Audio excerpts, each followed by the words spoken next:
Back to I will channel.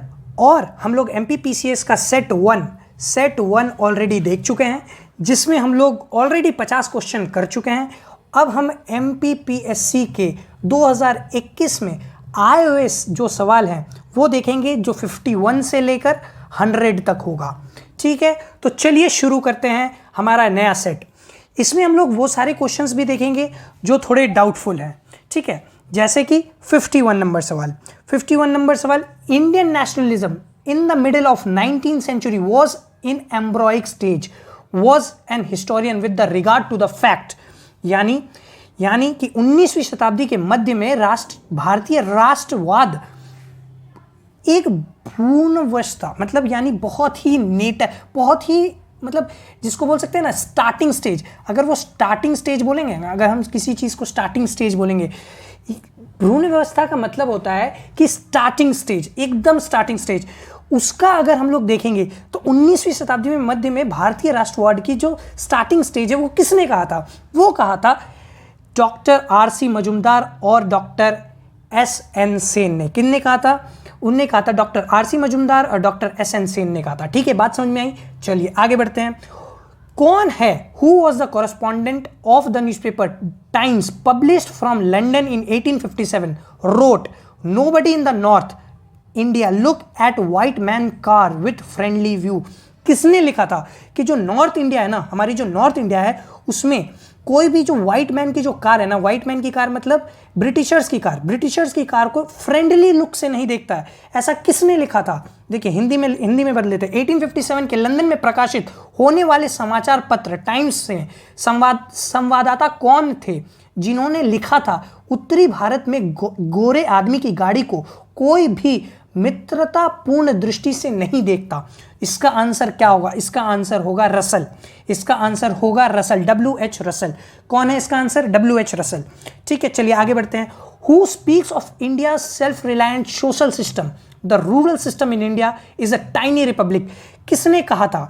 किसने कहा था कि भारत की आत्मनिर्भर समाज व्यवस्था का वर्णन करते हुए कहा था कि भारत की ग्राम व्यवस्था छोटे छोटे गणतंत्र है, छोटे छोटे गणतंत्र है? तो इसका आंसर कौन होगा? चार्ल्स मेटकैफ। इसका आंसर क्या होगा? चार्ल्स मेटकैफ। किसने कहा था? चार्ल्स मेटकैफ ने कहा था। चलिए आगे बढ़ते हैं। How many states and union territories way established bye 1956 state restructuring act? अब आप बताइए, ये क्वेश्चन मैंने करवाया है कि नहीं करवाया है? मेरे जो रेगुलर व्यूअर्स हैं वो ये बता सकते हैं कि मैंने ये क्वेश्चन करवाया है, वो भी टेस्ट सीरीज में करवाया है। 1956 के राज्य पुनर्गठन अधिनियम द्वारा कितने राज्य और संघीय क्षेत्रों की स्थापना की गई थी?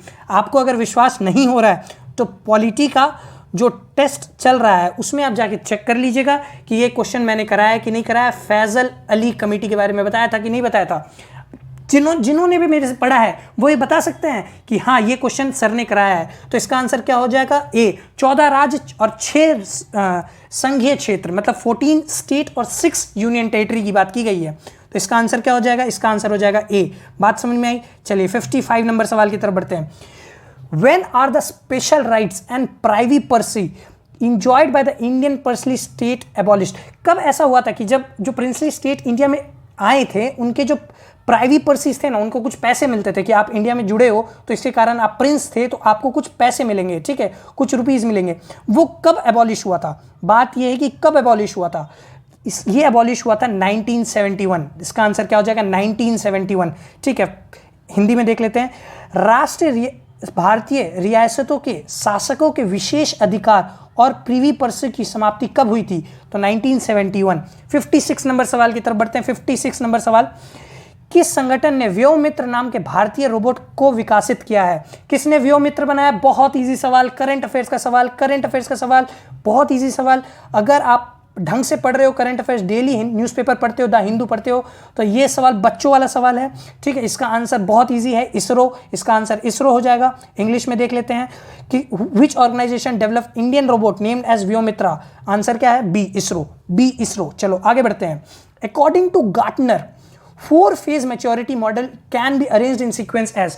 ये कंप्यूटर साइंस के बच्चों के लिए बहुत इजी सवाल है, गार्टनर 4 फेज मैच्योरिटी कंप्यूटर, जैसे कि आपको मालूम है कि एमपीपीसीएस में कंप्यूटर का बहुत सारे सवाल आते हैं, तो उसी में से ये सवाल पूछा गया है। तो उसमें से अगर ये सवाल पूछा गया तो इसका आंसर क्या होगा? इसका आंसर होगा डी। इसका आंसर होगा डी। इंफॉर्मेशन पहले आएगा, फिर इंटरैक्शन आएगा, फिर ट्रांजैक्शन आएगा और फिर ट्रांसफॉर्मेशन आएगा। बात समझ में आई? सबसे पहले इंफॉर्मेशन आएगा, उसके बाद उस पर इंटरैक्शन होगा, फिर उसके बाद ट्रांजैक्शन होगा, फिर ट्रांसफॉर्मेशन होगा। बात समझ में आई? बात समझ में आई? हिंदी में इसका देख लेते हैं, इसका आंसर क्या होगा? गार्टनर के अनुसार 4 चरण परिपक्वता मॉडल क्रम से व्यवस्थित कीजिए। तो सबसे पहले क्या आएगा? सबसे पहले आएगा सूचना। सबसे पहले आएगा सूचना, ठीक है। सबसे पहले क्या आएगा? सूचना आएगा, ठीक है। उसके बाद आएगा सहभागिता, उसके बाद आएगा लेन देन, उसके बाद आएगा परिवर्तन। तो इसका आंसर क्या हो जाएगा? सबसे पहले सूचना, सहभागिता, लेन देन और फिर परिवर्तन। आंसर क्या हो जाएगा? डी। बात समझ में आई? चलिए इसके आगे का सवाल देखते हैं। एक सामाजिक नेटवर्क के रूप में प्रतिनिधि किया जा सकता है। एक सोशल नेटवर्क को किसकी तरह दिखाया जा सकता है? सोशल नेटवर्क को किसकी तरह दिखाया जा सकता है? देखिए, एक सोशल नेटवर्क में क्या होता है ना कि सब जो होंगे वो इक्वल लेवल पे होंगे, ठीक है। इस तरीके से सोशल नेटवर्क दिखाया जाएगा। तो इसका आंसर क्या हो जाएगा? ग्राफ, ठीक है। इसका आंसर क्या हो जाएगा? ग्राफ। कुछ लोग इसको स्टार भी मान रहे हैं, कुछ इंस्टीट्यूट्स ऐसे हैं जो इनको स्टार भी बोल रहे हैं। क्यों स्टार बोल रहे हैं? कि आप ऐसे सब एक दूसरे, लेकिन स्टार जो है ना उसमें चलो यहाँ पर एक लिंक है, यहाँ पर एक लिंक है, यहाँ पर एक लिंक है, यहाँ पे, लेकिन स्टार नहीं हो सकता। स्टार में देखिए इंडिविजुअल जो होंगे ना वो कंटिन्यूअसली स्टार्स की तरह फॉर्म में नहीं आ सकते। सोशल नेटवर्किंग इस तरीके से नहीं हो सकती, लेकिन सोशल नेटवर्किंग ग्राफ इस तरीके से बन सकती है। ट्री क्यों नहीं बन सकती? ट्री में क्या होता है कि एक सुपीरियर होता है और फिर बाकी सब इंफीरियर्स होते हैं, ठीक है। इस तरीके से ट्री होती है, तो ट्री भी नहीं बन सकती। रिंग में क्या होगा? ऐसे होगा, रिंग भी नहीं बन सकता, ठीक है। तो इसका आंसर क्या हो जाएगा? ग्राफ हो जाएगा, ठीक है। इंग्लिश में देख लेते हैं। A social network can be represented as a graph. बात समझ में आई? चलो आगे बढ़ते हैं, अगले सवाल की तरफ देखते हैं। अगला सवाल, IPv6 प्रोटोकॉल आईपी पते के परिभाषित करता है। IPv6 प्रोटोकॉल कितने बिट्स की होती है? IPv6 बहुत इजी सवाल। इसका आंसर क्या हो जाएगा? 128 बिट। कितना हो जाएगा? 128 बिट, ठीक है। अगर आप कंप्यूटर साइंस के स्टूडेंट हैं, नहीं भी हैं, कंप्यूटर जो आपको मालूम है कि एमपीपीसीएस में कंप्यूटर के सवाल आते हैं, तो इसी से सवाल पूछा गया और आपको ये पता होना चाहिए कि IPv6 क्या है, क्योंकि इंटरनेट के रिलेटेड बहुत सारी चीज़ें हैं। इसमें से एक ये IPv6 होता है, IPv6 होता है, ठीक है। इसमें कितने बिट होते हैं? इसमें 128 बिट होते हैं, ठीक है, याद रखना। चलो आगे बढ़ते हैं, इंग्लिश में देख लेते हैं। IPv6 protocol defines N IP address of 128 bits, ठीक है। बात समझ में आई? चलो आगे बढ़ते हैं। 60 नंबर सवाल, 60 नंबर सवाल। एक वैरिता के एकत्र करके उपयोगकर्ता के हितों के बारे में स्वचालित पूर्वानुमान बनाने की एक विधि है। इंग्लिश में क्या कहता है इसको? It is a method of making automatic prediction about the interest of an user by collecting preferences. Example YouTube, जिसमें आप देख रहे हैं यूट्यूब क्या करता है, आपके जितने भी प्रेफरेंस है ना उसको चुनता है और उसके बाद वो एक ऑटोमेटिक प्रेडिक्शन करता है। तो यूट्यूब हो गया, फेसबुक हो गया, तो ये क्या करता है? ये फिल्टरिंग करता है। किस तरीके से फिल्टरिंग करता है? कोलैबोरेटिव फिल्टरिंग करता है। किससे करता है? कोलैबोरेटिव फिल्टरिंग करता है, ठीक है। तो इसका आंसर क्या हो जाएगा? इसका आंसर हो जाएगा डी। बात समझ में आई? हिंदी में इसका आंसर क्या हो जाएगा? इसका आंसर हो जाएगा सहयोगिक फिल्टरिंग, ठीक है। सहयोगात्मक फिल्टरिंग, ठीक है। इसका आंसर क्या हो जाएगा? सहयोगिक फिल्टरिंग, ठीक है। चलो आगे बढ़ते हैं। 61 नंबर सवाल की तरफ देखते हैं। Which of the following state recorded the lowest decadal growth of population? सबसे कम डिकेडियल ग्रोथ ऑफ पॉपुलेशन कौन से स्टेट में हुआ था? सबसे कम। इसका आंसर क्या हो जाएगा? नागालैंड। इसका आंसर क्या हो जाएगा? नागालैंड। अरुणाचल प्रदेश नहीं होगा, मध्य प्रदेश भी नहीं होगा, पंजाब भी नहीं होगा। इसका आंसर क्या हो जाएगा? नागालैंड, ठीक है। आगे बढ़ते हैं। ऐसा कौन सा रॉ मटेरियल है जो फर्टिलाइजर इंडस्ट्री में नहीं यूज होता है? देखिए यहां पर शब्द पे गौर कीजिए, नहीं। तो ऐसा कौन सा फर्टिलाइजर है, ऐसा कौन सा रॉ मटेरियल जो फर्टिलाइजर इंडस्ट्री में नहीं यूज होता है? नैप्था बिल्कुल होता है, जिप्सम भी होता है, सल्फर भी होता है, सल्फ्यूरिक एसिड, ठीक है, सल्फ्यूरिक एसिड, ठीक है। लेकिन कास्टिक सोडा नहीं होता। तो आंसर क्या हो जाएगा? कास्टिक सोडा हो जाएगा। आंसर क्या हो जाएगा? कास्टिक सोडा हो जाएगा। बिल्कुल जिन्होंने भी इस आंसर को मार्क करके आए हैं बिल्कुल सही करके आए हैं। चलिए आगे बढ़ते हैं। Which one of the following is not correctly match? Not correctly match, यहां पर नॉट पर ध्यान दीजिएगा, ठीक है। तो इसका आंसर क्या होगा? Not correctly match. क्या किलिमंजारो अफ्रीका में है? जी बिल्कुल, बिल्कुल अफ्रीका में है। माउंट मैकिनली क्या नॉर्थ अमेरिका में है? माउंट मैकिनली नॉर्थ अमेरिका का सबसे हाईएस्ट पीक है, बिल्कुल सही बात है, ठीक है। क्या एकोनोगुआ साउथ अमेरिका में है? जी बिल्कुल, ये भी है। क्या एल्ब्रिस एशिया में है? नहीं, एल्ब्रिस एशिया में नहीं है, तो इसका आंसर क्या हो जाएगा? एल्ब्रिस हो जाएगा। एल्ब्रिस जो है वो एशिया में नहीं है, बात याद रख। एल्ब्रिस माउंटेन जो है ना वो कहां पर है? वो रशिया में है। लेकिन आप लोग बोलोगे कि रशिया में है, रशिया में है, लेकिन आप लोग बोलोगे कि रशिया में है तो रशिया तो एशिया में है, लेकिन नहीं, रशिया के बहुत सारे पार्ट यूरोप में है। ये याद रखिएगा, रशिया का बहुत सारा पार्ट यूरोप में है, तो इसका आंसर क्या हो जाएगा? यूरोप हो जाएगा। याद रखना, एल्ब्रुस माउंटेन कहां पर है? रशिया में, लेकिन रशिया यूरोप वाला रशिया में है, ठीक है। चलिए आगे बढ़ते हैं। ऐसे दो कंट्री है जो एशिया और यूरोप दोनों में आते हैं, एशिया और यूरोप दोनों में आते हैं, उसमें से एक रशिया है और एक टर्की है, ठीक है, एक टर्की है, याद रखना। चलो आगे बढ़ते हैं, अगले सवाल की तरफ बढ़ते हैं। 64 नंबर सवाल, मैच द फॉलोइंग, ठीक है। सबसे पहले कमर्शियल डेयरी फार्मिंग कहां पर प्रैक्टिस की जा सकती है? कमर्शियल डेयरी फार्मिंग, अब बहुत लोग बोलेंगे कमर्शियल डेयरी फार्मिंग कहां प्रैक्टिस की जाती है? डेनमार्क में। कहां? डेनमार्क में, ठीक है, तो डेनमार्क। कमर्शियल ग्रेन फार्मिंग कहां प्रैक्टिस की जाती है? South America. कहां? साउथ अमेरिका का कौन सा कंट्री है? साउथ अमेरिका का कंट्री एक ही है, अर्जेंटीना, ठीक है, नॉर्थ साउथ अमेरिका में। साउथ अमेरिका का जो नॉर्दर्न पार्ट है उस साइड, ठीक है, अर्जेंटीना, ठीक है। उसके बाद नॉर्थ अमेरिका और साउथ अमेरिका दोनों में होता है, नॉर्थ अमेरिका और साउथ अमेरिका दोनों में होता है कमर्शियल ग्रेन फार्मिंग, ठीक है, नॉर्थ अमेरिका और साउथ अमेरिका। लेकिन नॉर्थ अमेरिका को कोई भी कंट्री नहीं दिया है, तो इसका आंसर क्या हो जाएगा? साउथ अमेरिका का कंट्री अर्जेंटीना। बात समझ में आई? तो नॉर्थ अमेरिका और साउथ अमेरिका दोनों में होता है, ठीक है। चलो इसका आंसर ये बी का हो गया 1। इसके बाद कमर्शियल प्लांटेशन फार्मिंग कहां होता है? मलेशिया में होता है, साउथ एशिया में होता है, साउथ ईस्ट एशिया में कंट्रीज में होता है, ठीक है। तो इसका आंसर क्या हो जाएगा? सी का हो जाएगा 4। इसके बाद कमर्शियल फ्रूट प्रोडक्शन, एक ही बच जाता है, फ्रांस, ठीक है, तो इसका आंसर क्या हो जाएगा? ए हो जाएगा। बात समझ में आई? चलो आगे बढ़ते हैं। Which of the following states of India have higher opportunity for development of wind power? Wind power कहां पर डेवलप हो सकता है? विंड पावर कहां डेवलप हो सकता है? देखिए, विंड पावर के लिए क्या चाहिए? हवा चाहिए। हवा कहां? तमिलनाडु में है और गुजरात में है, तो आंसर क्या हो जाएगा? सी हो जाएगा, ठीक है, आंसर क्या हो जाएगा? सी हो जाएगा। बात समझ में आई? चलो आगे बढ़ते हैं, अगले 66 नंबर सवाल की तरफ देखते हैं। अशोका वॉन द अवंती महाजनपद, लेकिन ये जो चीज है अवंती महाजनपद, जब बिंदुसार रूल कर रहा था ना तभी अशोका ने अवंती महाजनपद को जीत लिया था।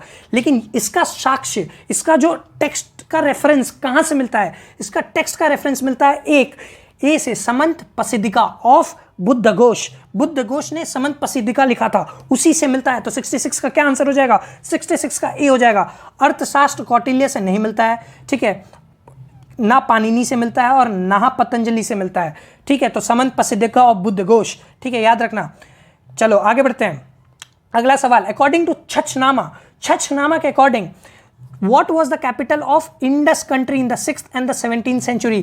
छछनामा के अकॉर्डिंग इंडस कंट्री की जो कैपिटल थी वो क्या थी? इसका आंसर हो जाएगा अरोड। क्या हो जाएगा इसका आंसर? इसका आंसर हो जाएगा अरोड, ठीक है। चलो आगे बढ़ते हैं।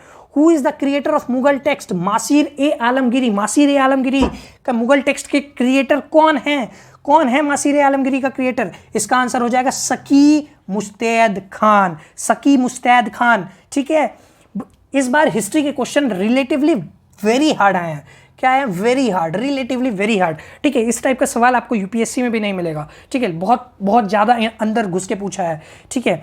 इन context of Panahi and Upanna mentioned in medieval Indian history, किसको कहा जाता था पनाही और उपन्ना? किसके कंटेक्स्ट में बोला जाता था पनाही और उपन्ना? शू के कंटेक्स्ट में कहा जाता था। किसके कंटेक्स्ट में कहा जाता था? शू के कंटेक्स्ट में कहा जाता था, ठीक है। चलिए आगे बढ़ते हैं, अगला सवाल की तरफ बढ़ते हैं।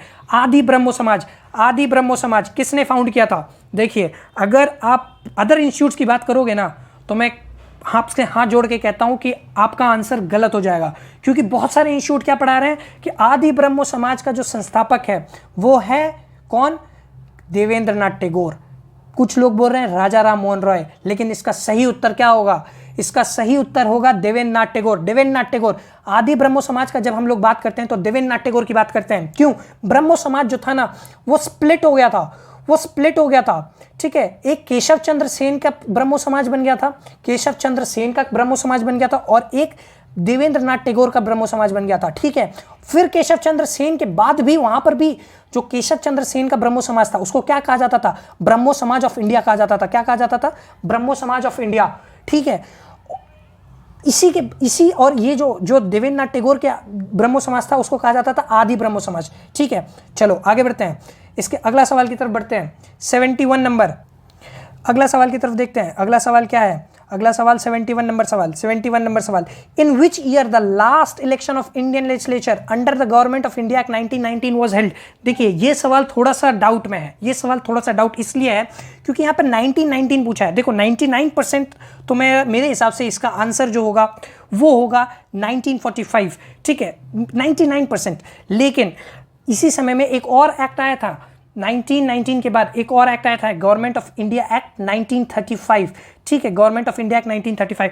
तो इससे हो सकता है कि इससे सवाल थोड़ा सा चेंज हो सकता है, 1934 हो सकता है, लेकिन जो मेरे को लगता है कि 99% जो आंसर होगा इसका आंसर होगा 1945। बात समझ में आई? चलो आगे बढ़ते हैं, अगला सवाल की तरफ देखते हैं। Who was the first nominated, देखिए नॉमिनेटेड डेप्यूटी चेयरमैन। अब बहुत लोगों को चेयरमैन पता होता है, बहुत लोगों को मतलब मोस्टली को चेयरमैन पता होता है। अगर आपको चेयरमैन पता है तो आप कमेंट सेक्शन में हमें उसका चेयरमैन बताइए। जो कंस्टिट्यूएंट असेंबली के चेयरमैन कौन थे? First nominated chairman of constituent assembly कौन थे? ठीक है, बहुत लोगों को पता होता है तो आपकी नॉलेज यहाँ पे चेक हो जाएगी। लेकिन फर्स्ट डेप्यूटी चेयरमैन कौन थे? फर्स्ट डेप्यूटी चेयरमैन कौन थे? क्या वो फ्रैंक एंथनी थे या एच.सी. मुखर्जी थे? क्या वो फ्रैंक एंथनी थे या एच.सी. मुखर्जी थे? इसका आंसर एच.सी. मुखर्जी है। कौन है? एच.सी. मुखर्जी है, ठीक है, फ्रैंक एंथनी नहीं है, एच.सी. मुखर्जी है, याद रखिएगा। चलिए आगे बढ़ते हैं। 73 नंबर सवाल। 73 नंबर सवाल, which of the following expression is appropriate regarding the message to call joint sitting? Joint sitting बुलाने के लिए जो आर्टिकल 108 के तहत अगर कभी भी जॉइंट सिटिंग बुलाई जाती है, आज तक सिर्फ 3 बार जॉइंट सिटिंग बुलाई गई है, ये चीज़ याद रखिएगा, 3 ही बार जॉइंट सिटिंग बुलाई गई है। जो लास्ट जॉइंट सिटिंग बुलाई गई थी वो पोटा एक्ट के लिए बुलाई गई थी, prevention of terrorist activities act, ठीक है, उसके बाद नहीं बुलाई गई है। तो उसके लिए कौन सा, क्या प्रेसिडेंट का क्या चाहिए होता है? क्या प्रेसिडेंट का इंटेंशन चाहिए, प्रेसिडेंट का डायरेक्शन चाहिए, प्रेसिडेंट का विजडम चाहिए, प्रेसिडेंट का कंसर्न चाहिए? प्रेसिडेंट का इंटेंशन चाहिए, प्रेसिडेंट का इंटेंशन चाहिए, ठीक है। चलिए आगे बढ़ते हैं। Article 24 of Constitution of India prohibits the employment of child in factories related to hazardous work. Such prohibition is, देखिए चाइल्ड का जब प्रोहिबिशन करने की बात की गई है ना, जो हैजार्डस वर्क की बात है, जहां पर चाइल्ड का हैजार्डस वर्क होता है, जो 14 साल से नीचे के बच्चे हैं ना, उनका तो एब्सोल्यूट प्रोहिबिशन है, ठीक है, एब्सोल्यूट प्रोहिबिशन है, ठीक है। लेकिन 14 से 18 साल के लिए ना, उसके लिए पार्शियल प्रोहिबिशन है, ठीक है, पार्शियल प्रोहिबिशन है। लेकिन यहाँ पर चाइल्ड की बात की गई है और चाइल्ड में तो 18 साल से नीचे के बच्चे भी आते हैं, तो इसमें हम लोग क्या देखेंगे? इसमें हम लोग करेंगे पार्शियल प्रोहिबिशन। बात समझ में आई? अभी रिसेंटली जो पॉस्को एक्ट है उसमें भी चेंजेस किए गए हैं, जो क्या बोल जाता लेबर एक्ट है उसको भी चेंजेस किए गए हैं, तो उसमें भी आप लोग पढ़ेंगे कि वहाँ पर भी ये बात लिखी गई कि जो हैजार्डस वर्क में चाइल्ड के एम्प्लॉयमेंट है ना, उसमें पार्शियल प्रोहिबिशन है, ठीक है। चलिए आगे बढ़ते हैं। Which of the following statement is correct regarding Article 368 of Constitution of India? Article 368 was amended by the 24th Constitutional Amendment Act 1971. जी हाँ बिल्कुल, Article 368 जो था 24th Constitutional Amendment Act के साथ अमेंड किया गया था, बिल्कुल सही बात है। Article 368 was amended by the 101 Constitutional Amendment Act. Sir 101 Constitutional Amendment Act किसके लिए है? GST के लिए है। तो उसमें कहीं पे भी कॉन्स्टिट्यूशनल अमेंडमेंट की बात की गई है क्या? नहीं की गई है। तो कॉन्स्टिट्यूशनल अमेंडमेंट की बात नहीं की गई तो इसका आंसर कैसे हो सकता है? तो सेकंड स्टेटमेंट तो गलत हो गया, सेकंड स्टेटमेंट गलत है और पहला स्टेटमेंट सही है, तो इसका आंसर क्या हो जाएगा? 1 is true and 2 is false। बात समझ में आई? चलिए आगे बढ़ते हैं अगले सवाल की तरफ। अगला सवाल 76 नंबर सवाल। 76 नंबर सवाल, who among the following governors of Madhya Pradesh has been the chief minister of Haryana? देखिए सीएम कौन रह चुके हैं हरियाणा के? कौन ऐसे हैं जो सीएम रह चुके हैं हरियाणा के? क्या राम प्रकाश गुप्ता? नहीं। क्या राम नरेश यादव? नहीं। बलराम झाकर? नहीं। कौन थे? डॉक्टर भगवत दयाल शर्मा। अभी इनकी निधन हुई है शायद, ठीक है, इसी कारण से ये सवाल क्वेश्चन जो था ये एक सवाल आया है। चलिए आगे बढ़ते हैं, अगले सवाल की तरफ देखते हैं। Which of the following CM, ऐसे कौन से सीएम थे जो मध्य प्रदेश के, जिन्होंने कभी भी not hold the leader of opposition, कभी भी एलओपी लीडर ऑफ अपोजिशन नहीं रह चुके हैं? क्या वो दिग्विजय सिंह कभी भी लीडर ऑफ अपोजिशन रहे हैं? नहीं, दिग्विजय सिंह कभी भी लीडर ऑफ अपोजिशन नहीं रहे हैं, ठीक है। मोतीलाल वोहरा भी नहीं रहे हैं, ठीक है, मोतीलाल वोहरा भी नहीं रहे हैं। तो कौन रहा है? विजेंद्र कुमार सकलेखा रह चुके हैं, श्याम चरण शुक्ला भी रह चुके हैं। तो इसका आंसर क्या हो जाएगा? ए हो जाएगा। Only 1 and 2 are correct. बात समझ में आई? चलिए आगे आगे आगे आगे आगे 78 नंबर सवाल, 78 नंबर पे आ चुके हैं। आप इतना देर तक अगर बने हैं तो हमारे चैनल को सब्सक्राइब करके जाइए, लाइक करके जाइए। आपको सब कुछ यूपीएससी से रिलेटेड, एमपीपीसीएस से रिलेटेड सब कुछ फ्री में मिलेगा। हम लोग जल्द ही एमपीपीसीएस के टॉपर्स भी हमारे इस चैनल पर आके आपसे बात करेंगे, ठीक है, अपना स्ट्रैटेजी शेयर करेंगे, ठीक है। तब तक के लिए बने रहिए, सब्सक्राइब कर दीजिए हमारे चैनल को। चलिए आगे बढ़ते हैं। Select the correct order of proceeding of Madhya Pradesh legislative assembly. जब कभी भी एमपी लेजिस्लेटिव असेंबली बनती है तो सबसे पहले क्या आता है? सबसे पहले आता है गवर्नर्स एड्रेस। ठीक है, सबसे पहले आएगा, सबसे पहले। उसके बाद ओथ एंड अफर्मेशन आएगा। उसके बाद क्या आएगा? ओथ एंड अफर्मेशन आएगा, ठीक है। उसके बाद जो कोई भी मर चुका है, अभी तक गवर्नर बनने जब से लेजिस्लेटिव असेंबली डिसॉल्व हुई है और उसके बाद ये जो न्यू लेजिस्लेटिव असेंबली बनी है, तो इस बीच में जो लोग मर चुके हैं उनका मेंशन आएगा। सब तीसरे नंबर पे ये आएगा और चौथे नंबर पे इंट्रोडक्शन ऑफ मिनिस्टर्स आएगा। बात समझ में आई? तो इसका आंसर क्या हो जाएगा? 2314 कहाँ पर है? सी पर है। बात समझ में आई? चलो आगे बढ़ते हैं। Which among the following Chief Justice of Madhya Pradesh High Court has not been, देखिए, not been the judge of Supreme Court of India? कौन ऐसे हैं जो सुप्रीम कोर्ट के जज नहीं रहे हैं? A.K. पटनायक रह चुके हैं, R.K. रविंद्रम रह चुके हैं, S.K. झा नहीं रहे हैं। याद रखिएगा, S.K. झा नहीं थे। Chief justice of Madhya Pradesh high court तो थे, लेकिन वो जज ऑफ सुप्रीम कोर्ट नहीं बने थे, तो S.K. झा नहीं है। A.K. माथुर रह चुके हैं। बात समझ में आई? चलिए आगे बढ़ते हैं।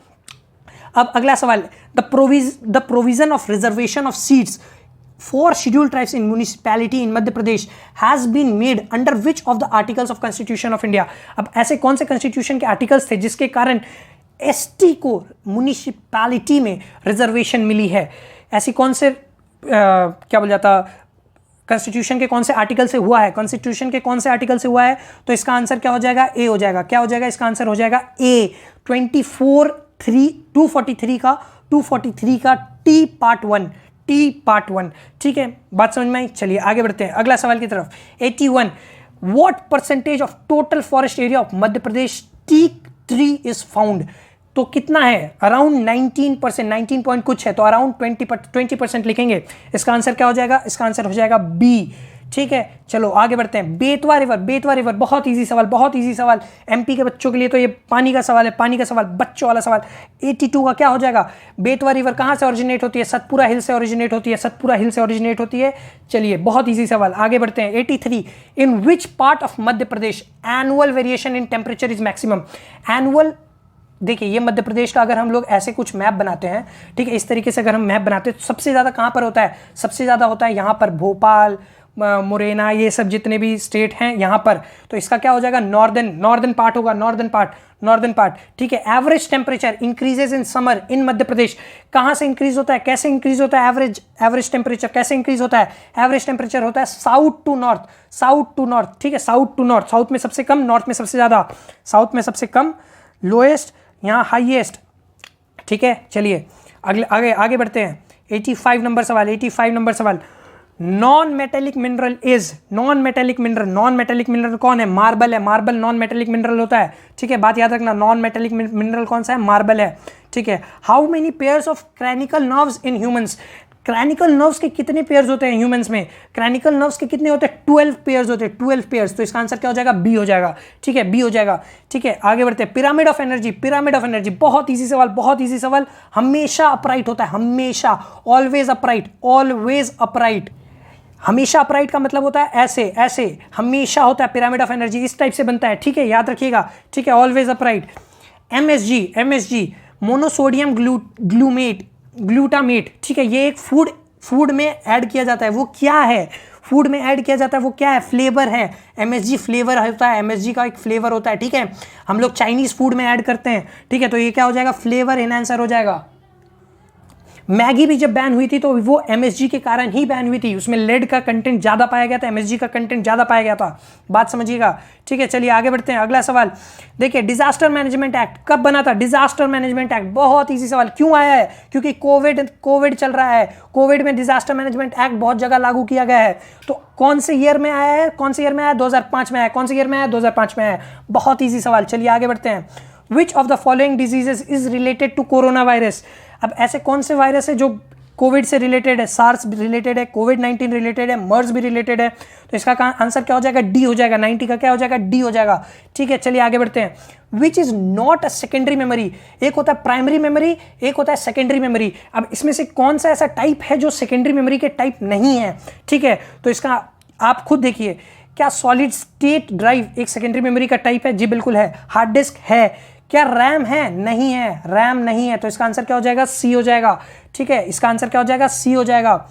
चलिए आगे बढ़ते हैं। यूएसबी भी है। ठीक है, प्राइमरी मेमोरी में क्या होता है कि आप वहां पे स्टोर करते हैं, रैम में क्या होता है कि आप स्टोर नहीं करते, लेकिन वो उसके बाद वो उड़ जाता है, थोड़े दिनों के बाद वो उड़ जाता है। सेकेंडरी मेमोरी का ये, प्राइमरी मेमोरी में ये अंतर होता है, ये प्राइमरी मेमोरी का पार्ट होता है रैम। ठीक है, चलिए आगे बढ़ते हैं।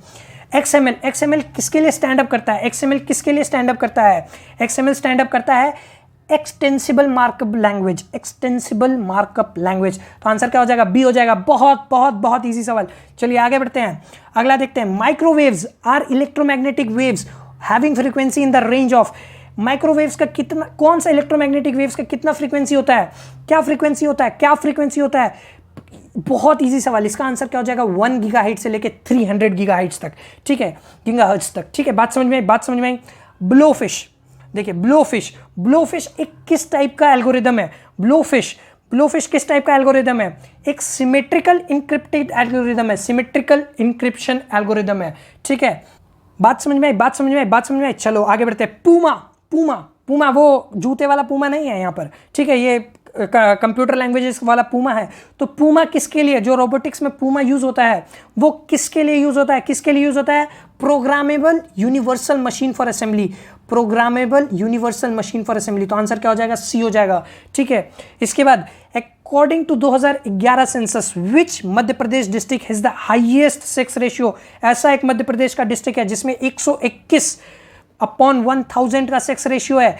कौन सा ऐसा स्टेट है? कौन सा ऐसा डिस्ट्रिक्ट है? कौन सा ऐसा डिस्ट्रिक्ट है? इसका आंसर हो जाएगा बालाघाट। ठीक है, चलिए आगे बढ़ते हैं अगला सवाल की तरफ। Growth rate in the crop sector of Madhya Pradesh for the year 2016 to 17। ये सवाल बहुत हार्ड है। अगर आप बजट नहीं पढ़े हो, ठीक है, अगर आप मध्य प्रदेश का इस साल का बजट नहीं पढ़े हो, ठीक है, या उस साल का बजट नहीं पढ़े हो, तो आपका आंसर ये गलत हो जाएगा। ठीक है, क्यों?